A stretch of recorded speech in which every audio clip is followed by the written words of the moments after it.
Olá, meus amigos, muito bom dia. Tudo bem? 7h15 em ponto. Eis-me aqui no Papo Matinal. Bom dia, Patrícia, tudo bem? Como vai? Muito bom dia. Hoje eu acho que é um tema que você gosta, né? Legal, legal. Vamos esperar o povo ir chegando aqui pra gente começar a nossa conversa hoje.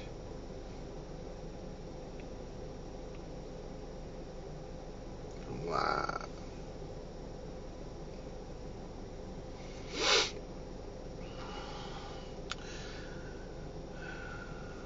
Sete h 15 eu não sei se é muito cedo ou se as pessoas ainda não estão acostumadas com o horário, né? Eu acho que eu vou fazer uma pesquisa hoje pra gente saber aí o melhor horário. É porque 7h30, na minha atual rotina aqui, fica muito apertado em cima do trabalho. Aí realmente fica um pouco mais difícil aqui da gente começar às 7h30, porque eu fico exprimido. Eu fico comprimido no meu tempo. É assim que eu falo com as pessoas aí, né? Então vamos lá. Vamos ver aqui como que a gente... Bem, vamos lá. Eu vou procurar ser religioso com o tempo e com o horário, até mesmo para as pessoas irem se educando quanto à questão do horário, né, do papo matinal. A gente poder fixar esse horário de 7h15 aqui.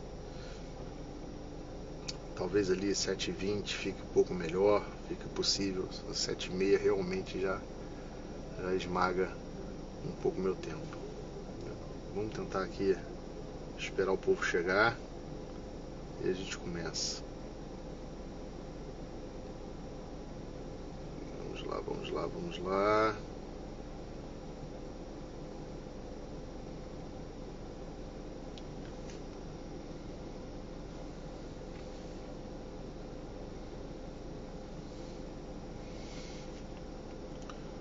Bom dia, bom dia. Bom dia.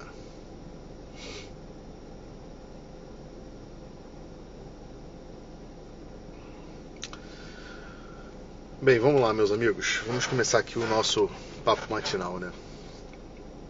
Bem, queria falar com vocês hoje um pouquinho sobre o valor do matrimônio, né?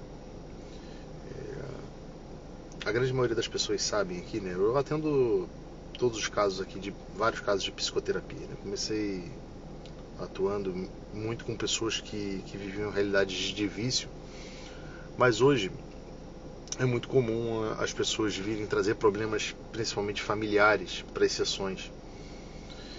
E eu confesso para vocês que é um assunto que eu acabei me interessando bastante, né? Eu estou ainda fazendo, né, uma pós-graduação em psicologia da família. E de fato esse ramo da orientação familiar é algo que me encanta, né? Talvez porque seja um pouco a realidade da minha vida, né? Eu acho que grande parte das minhas atenções, dos meus projetos, dos meus roteiros, eles estão relacionados à minha família, né? A vida com a minha esposa e a vida com meus filhos.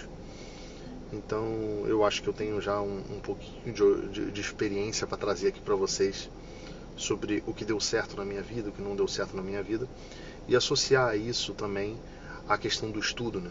A questão do que eu tenho estudado e do que eu tenho atendido dentro do consultório, né?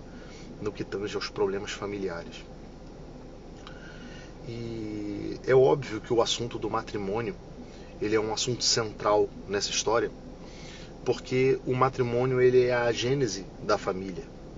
Então, às vezes as pessoas elas chegam muitas das vezes na sessão com problemas com seus filhos, seja na adolescência, seja na infância, e não adianta, assim, o meu olhar ele vai sempre voltar para a relação do casal.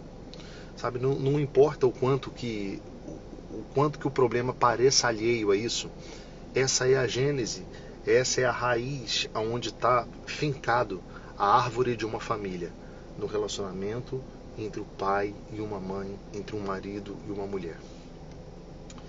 E o que eu percebo é o seguinte, é que hoje existe uma formação intelectual sobre o casamento muito ruim. As pessoas definitivamente não sabem o que é o casamento, o que é o matrimônio.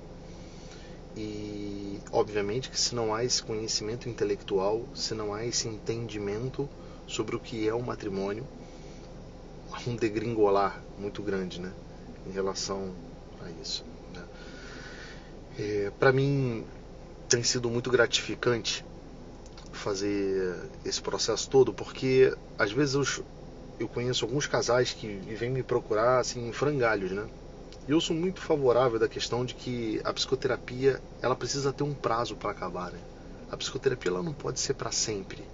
Ela não pode ser uma coisa onde a pessoa fica 8 anos dentro de uma sessão. Mas não, a psicoterapia ela precisa ter um fim, ela precisa acabar, ela precisa ter uma finalidade. Então, eu fico muito gratificante, por exemplo, na semana passada, entre semana passada e semana retrasada, a gente terminou, né, um processo de 12 sessões, que é o que eu falo, que eu recomendo para as pessoas normalmente, com 2 casais, né? E que maravilha assim ver os 2 casais assim transformados. Chegaram às vezes destruídos, às vezes, muitas das vezes com problemas sérios de comunicação, de entendimento, e saírem dali dizendo o seguinte: não, Maurício, agora nós somos uma família e nós somos luz para outras famílias. Cara, que maravilha. E assim, é impressionante poder ver isso acontecer em 10, 12 encontros. É possível isso, né? É possível. Tudo isso por quê? Porque às vezes falta pequenos ajustes. Não é que não exista amor naquela relação, não é que não exista um interesse, um querer estar um com o outro, mas falta pequenos ajustes de comunicação, de comportamento, presenças, rotina, e tudo isso faz muita diferença dentro de uma vida conjugal, de uma vida familiar. Bem, mas eu queria centrar hoje o que eu vou falar com vocês, mas com a relação do valor do matrimônio, né? Existem muitas pessoas que já começam a sua vida familiar de uma forma ruim, porque ainda não entendem essa questão do valor do matrimônio, né? Então, muitas das vezes namoram mal, noivam mal e casam mal por causa disso. A primeira coisa assim que a gente precisa colocar uma estaca nessa história é romper uma certa crença que a gente tem hoje de alma gêmea, né?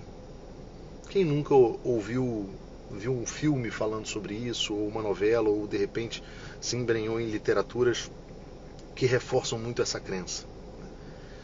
Eu digo isso pelo seguinte, porque muitas das pessoas, quando estão no processo de se casar, elas ficam na espera daquela coisa da pessoa ideal, aquela pessoa que Deus me enviou, e fiquem pensando num sinal muito claro sobre isso. Enquanto, na verdade, o processo do matrimônio ele é um processo bastante humano. Ele é um processo de decisão. Decisão. É claro que assim, né, existe a providência divina, Deus provê sim os encontros com quem nós temos na vida, as ocasiões no qual a gente encontra. Eu mesmo, a realidade do meu matrimônio, né, eu fico pensando assim, fico falando, caraca, cara, se não foi Deus que me mandou de presente a Rejane, eu não sei dizer quem foi, porque nós nos encontramos numa situação muito incomum, nós nos encontramos numa situação assim que as nossas vidas não se batiam, mas mesmo assim nós nos encontramos, né? E aquele momento, aquele instante, ele foi crucial para tudo. Mas o que eu quero dizer é que a gente não pode ter uma esperança mágica em cima disso. Uma esperança mágica no qual a gente fica ali esperando um grande sinal cair do céu para dizer pra gente o que a gente quer. Bom dia, Evelyn, Rafael, tudo bem? O que eu quero dizer com isso? É que muitas das vezes a gente fica esperando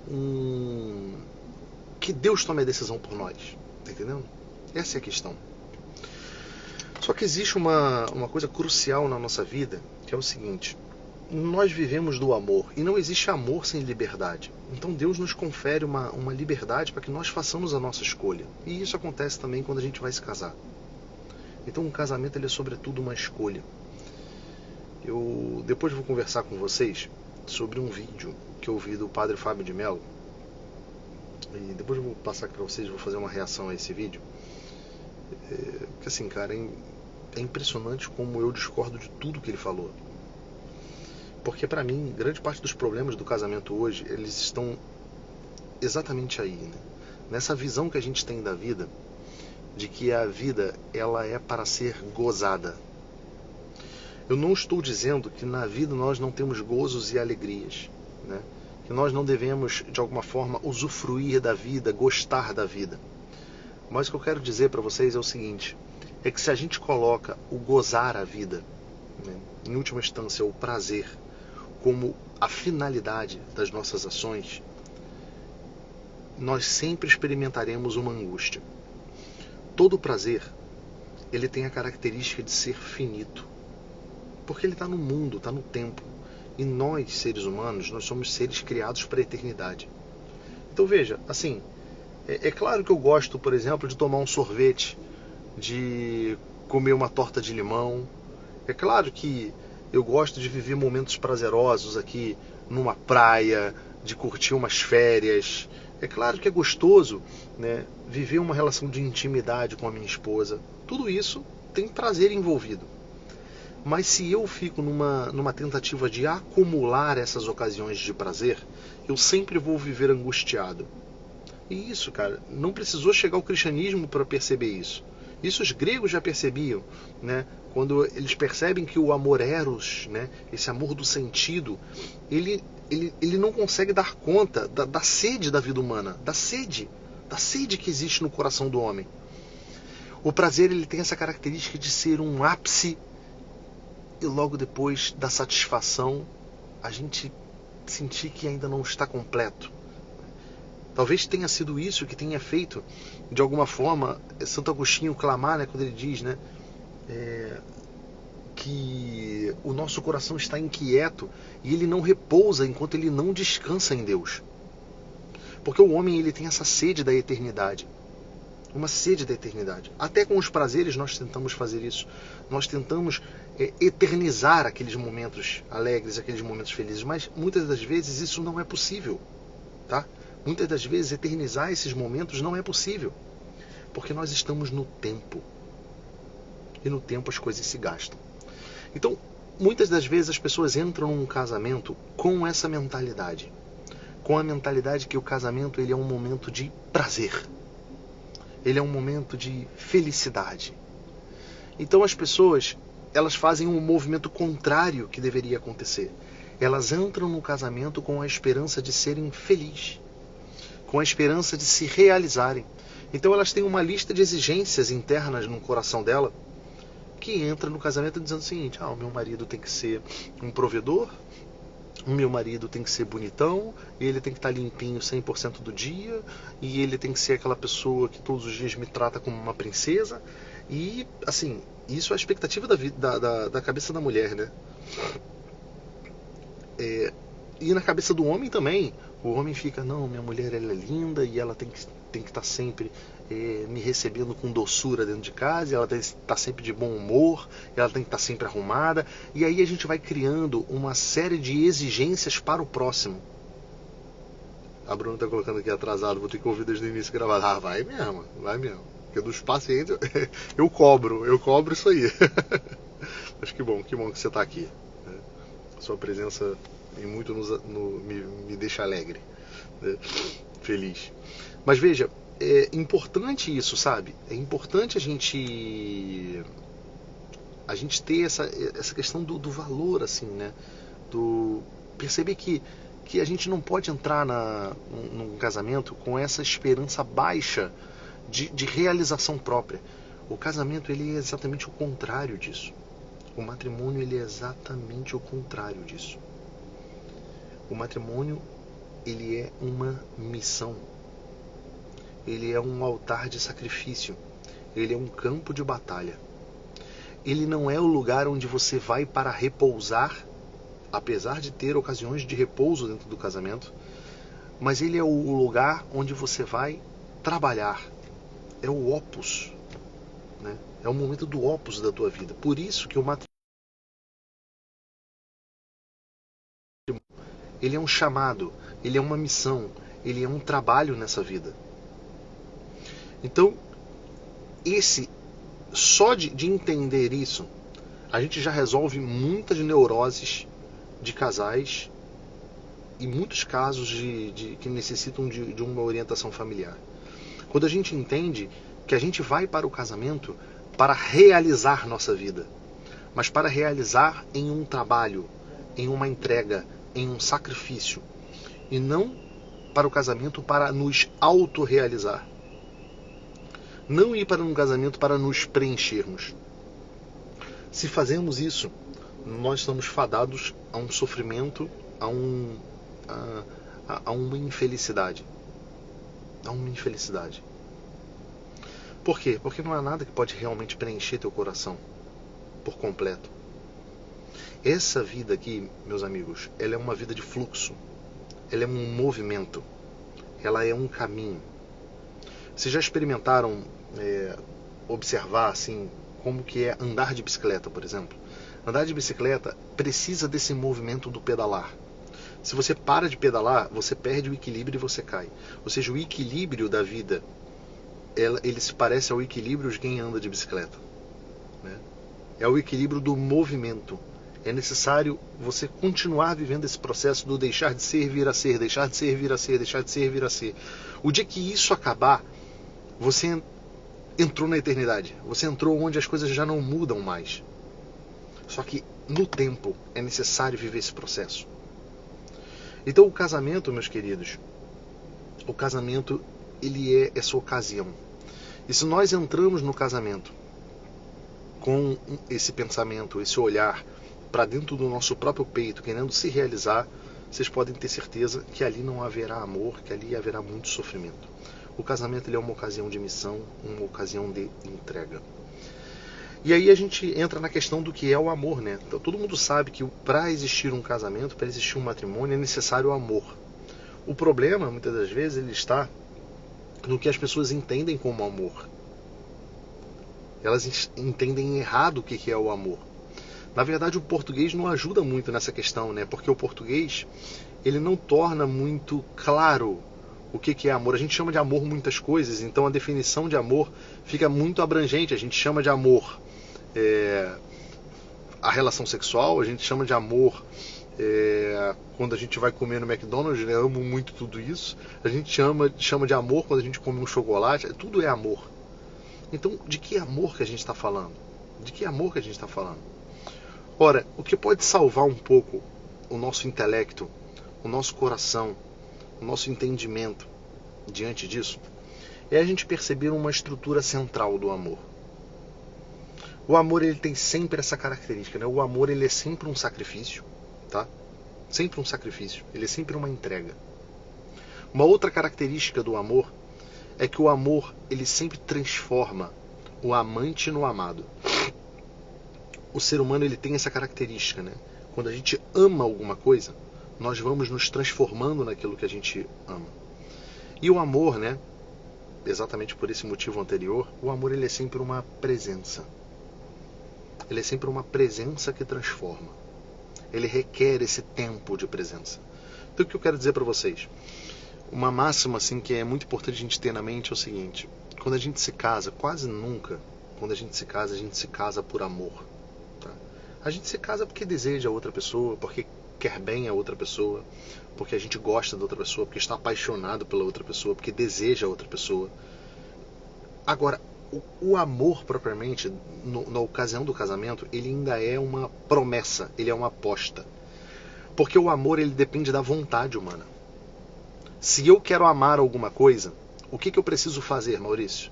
Eu preciso permanecer na presença daquela coisa e me responsabilizar por aquela coisa ou por aquela pessoa, até chegar ao ponto de naturalmente desejá-la bem, querer que dê tudo certo. Eu preciso fazer aquilo se transformar a minha vida, aquela pessoa se transformar a minha vida. Por isso que é natural a gente amar as coisas quando a gente vai de coração muito aberto e não de um coração rebelde, permanecendo na presença da coisa. Por isso que eu digo para vocês que o amor é alguma coisa que aparece no casamento muito tempo depois. Ele é um fruto de uma presença que durou, que permaneceu, que superou tempestades, que se sacrificou por aquilo. A gente valoriza as coisas pelas quais a gente entrega a nossa vida. E aí qual é o movimento errado que as pessoas fazem hoje, né? Ontem eu conversava com um casal e em algum momento ele usou uma palavra que foi muito feliz, né? Ele disse, eu preciso fazer o test drive. Veja, olha só, cara, se você entra dentro de uma relação conjugal com esse pensamento de fazer test drive, você está com o olho em você. Você está com o olho para você saber se você se realiza com aquilo. Mas é óbvio que você nunca vai se realizar de forma permanente, porque nada nessa vida te realiza de forma permanente. Então qual vai ser a postura, qual vai ser a consequência desse casamento? Você vai jogar ele fora depois que o prazer passar.